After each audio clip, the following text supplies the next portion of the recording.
آداب زندگی۔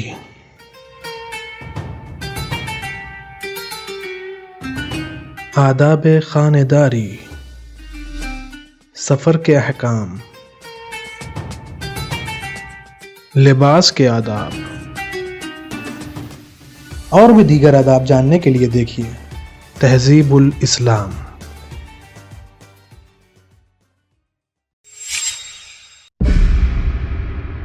اعوذ باللہ من الشیطان الرجیم، بسم اللہ الرحمن الرحیم۔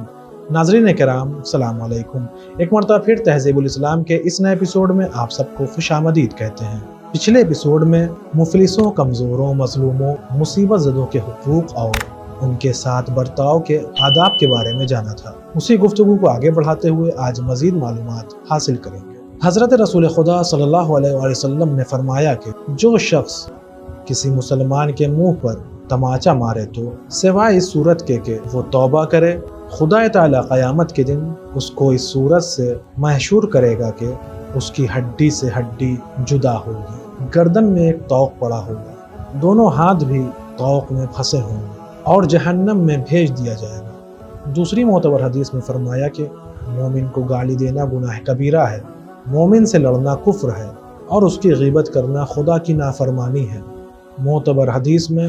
حضرت امام جعفر صادق علیہ السلام سے منقول ہے کہ جو شخص کسی مومن کو کسی حاکم کے ذریعے سے نقصان پہنچانے کی دھمکی دے اور کوئی اور نقصان نہ پہنچائے وہ جہنم میں جائے گا، اور جو دھمکی بھی دے اور نقصان بھی پہنچائے وہ جہنم میں فرعون اور آل فرعون کے ساتھ ہوگا۔ معتبر حدیثوں میں حضرت رسول خدا صلی اللہ علیہ وآلہ وسلم سے منقول ہے کہ جو شخص کسی کو قتل کر دے بغیر اس کے کہ اس کی جان لینے کا ارادہ کیا ہو، یا کسی کو ضرب شدید پہنچائے بغیر اس کے کہ ضرب شدید پہنچانے کا ارادہ کیا ہو، تو اس پر بھی خدا کی طرف سے لعنت ہے۔ دوسری حدیث میں فرمایا، قسم ہے اس خدا کی جس کے قبضہ قدرت میں میری جان ہے کہ اگر تمام آسمان و زمین کے باشندے کسی مومن کے قتل پر راضی ہو جائیں تو خدا تعالیٰ سب کو جہنم میں بھیج دے گا، اور اسی پروردگار کی قسم جس کے قبضہ قدر میں میری جان ہے کہ جو شخص کسی مومن کو ناحق ایک کوڑا لگائے گا جہنم میں ویسا ہی کوڑا اس کے بھی لگایا جائے گا، اور جو شخص کسی مومن کی طرف ایسی نظر سے دیکھے گا کہ جس سے اس کا ڈرانا مقصود ہو تو خدا تعالیٰ اس کو اس دن ڈرائے گا جس دن خدا کے سوا کوئی پناہ نہ ہوگی، اور اسے چیونٹی کی صورت میں محشور کرے گا۔ حضرت امام محمد باقر علیہ السلام سے منقول ہے کہ جو لعنت کسی شخص کے منہ سے نکلتی ہے وہ گردش کرتی ہے، اگر اس کا مورد اور مستحق اسے مل گیا تو اس پر پڑتی ہے، ورنہ لعنت کرنے والے پر عود کرتی ہے۔ دوسری حدیث میں فرمایا کہ جو شخص کسی مومن کو تانا دے اس کی موت سب سے بدتر ہوگی، اور وہ اس بات کا سزاوار ہے کہ اس کا انجام بخیر نہ ہو۔ ایک اور حدیث میں منقول ہے کہ کسی شخص نے ان حضرت سے عرض کیا کہ آپ اس مسلمان کے بارے میں کیا فرماتے ہیں کہ ایک مسلمان اس کی ملاقات کو آئے اور اجازت طلب کرے اور وہ باوجود گھر موجود ہونے کے نہ اسے اندر آنے کی اجازت دے اور نہ آپ باہر آئے۔ فرمایا کہ جو مسلمان کسی مسلمان کے پاس ملاقات کو یا کسی کام کو آئے اور وہ باوجود گھر میں ہونے کے نہ اسے اندر آنے کی اجازت دے اور نہ خود باہر آئے تو جب تک ان دونوں کی ملاقات نہ ہوگی اس وقت تک خدا کی لعنت اس پر ہوتی رہے گی۔ حضرت امام جعفر صادق علیہ السلام سے منقول ہے کہ جس مومن کے ہاں ایسی روک ہو کہ دوسرا مومن اس کے درمیان 70,000 ایسی دیواریں قائم کر دے گا کہ ہر دیوار کی چوڑائی 1000 برس کی ہوگی، اور ہر دیوار سے دوسری دیوار تک 70 برس کی راہ علیحدہ ہوگی۔ دوسری حدیث میں حضرت امام رضا علیہ السلام سے منقول ہے کہ بنی اسرائیل کے زمانے میں 4 مومن کسی جگہ رہتے تھے، ان میں سے 3 کسی ایک کے گھر میں کسی امر کے متعلق گفتگو کرنے کو جمع ہوئے، چوتھا بھی اس مکان پر آیا اور دروازہ کھٹکھٹایا۔ مالک مکان کا غلام باہر نکلا، اس مومن نے دریافت کیا کہ تیرا آقا کہاں ہے؟ اس نے کہہ دیا کہ گھر میں نہیں ہے۔ وہ مومن یہ سن کر واپس چلا گیا، اور غلام نے اندر جا کر من و عن تمام قصہ اپنے آقا سے کہہ دیا۔ آقا یہ سن کر چھپ رہا، نہ کچھ پرواہ کی، نہ غلام کو جھوٹ بولنے پر ملامت کی، اور نہ اس مومن کی واپسی پر کوئی رنجیدہ ہوا، بلکہ پھر اپنی باتوں میں مشغول ہو گیا۔